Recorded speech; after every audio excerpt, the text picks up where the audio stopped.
Hello guys, മസ്കറ്റിൽ നിന്നും വെറും 40 kilometre മാത്രം അകലെ ബന്ദർ ഖരാനിന് തൊട്ടടുത്ത് സ്ഥിതി ചെയ്യുന്ന ഈവനിങ് ഫ്രണ്ട്സ് ആൻഡ് ഫാമിലീസുമായിട്ടൊക്കെ ചിൽ ഔട്ട് ചെയ്യാൻ പറ്റുന്ന ഒരു അടിപൊളി വൈബുള്ള സ്ഥലമാണ് ലൗസ്വിങ്. 2 മലകൾക്കിടയിലുള്ള ഒരു ചെറിയ കുന്ന്, ആ കുന്നിന്റെ താഴ്ഭാഗത്തേക്ക് ഇങ്ങനെ കടൽ വെള്ളം കയറി കിടക്കുന്നു.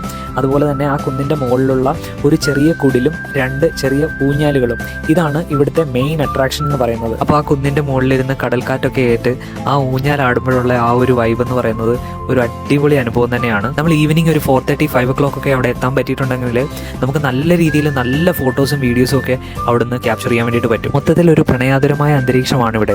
ഒരുപക്ഷെ ഇവിടെ എത്തുന്ന കപ്പിൾസിന് അവരുടെ പഴയ പ്രണയം ഓർത്തെടുക്കാൻ പറ്റുന്ന ഒരു സ്ഥലം എന്ന രീതിയിലാവാം ഒരുപക്ഷെ ഇവിടുത്തെ ലോക്കൽസ് ഇതിന് ലൗസ്വിങ് എന്നുള്ള ഒരു പേര് നൽകിയിരിക്കുന്നത്. ഇത് എൻ്റെ ഒരു അനുമാനം മാത്രമാണ്. എന്തായാലും ഈ ഒരു ചെറിയ സ്ഥലത്തെ ഒരു ലവബിൾ സ്പോട്ടാക്കി മാറ്റാൻ വേണ്ടിയിട്ട് ഇവിടെ ലോക്കൽസ് എടുത്തിരിക്കുന്ന എഫേർട്ടിനെ എത്ര അഭിനന്ദിച്ചാലും മതി വരില്ല. അപ്പോൾ അവർക്ക് എൻ്റെ വക ഒരു ബിഗ് ഹാറ്റ്സ് ഓഫ്. ഞങ്ങൾ എത്തിയ സമയം അവിടെ വേലിയിറക്ക സമയമായിരുന്നു. അത് കാരണം ആ വെള്ളത്തിന്റെ ഭംഗി പൂർണ്ണമായിട്ടും ആസ്വദിക്കാൻ ഞങ്ങൾക്ക് പറ്റിയില്ല. എന്നാലും ആ സ്ഥലത്തിന്റെ വൈബ് ഞങ്ങൾ വളരെ നന്നായി ആസ്വദിച്ചു. പിന്നെ ഇവിടെ എൻട്രി ഫീയോ കാര്യങ്ങളോ ഒന്നുമില്ല, എല്ലാം കംപ്ലീറ്റ്ലി ഫ്രീ ആണ്.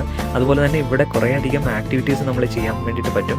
പക്ഷേ അതൊക്കെ പെയ്ഡ് ആക്ടിവിറ്റീസ് ആണ്. ബോട്ടിങ്, കയാക്കിങ്, പ്രൈവറ്റ് ക്യാമ്പ്, അതുപോലെ തന്നെ ഡോൾഫിൻ വാച്ചിങ്, അങ്ങനെ കുറേ ആക്ടിവിറ്റീസ് ഇവിടെ ചെയ്യാൻ പറ്റുന്നതാണ്. അപ്പോൾ ഈ സ്പോട്ടിന്റെ ലൊക്കേഷൻ വേണ്ടവർ ലവ് എന്ന് കമന്റ് ചെയ്യുക, ഞാൻ നിങ്ങൾക്ക് DM ചെയ്തു തരുന്നതാണ്. അപ്പോൾ Eid holidays travel ideas videos ഇനിയും വരുന്നതാണ്. Stay tune for that. Thanks for watching.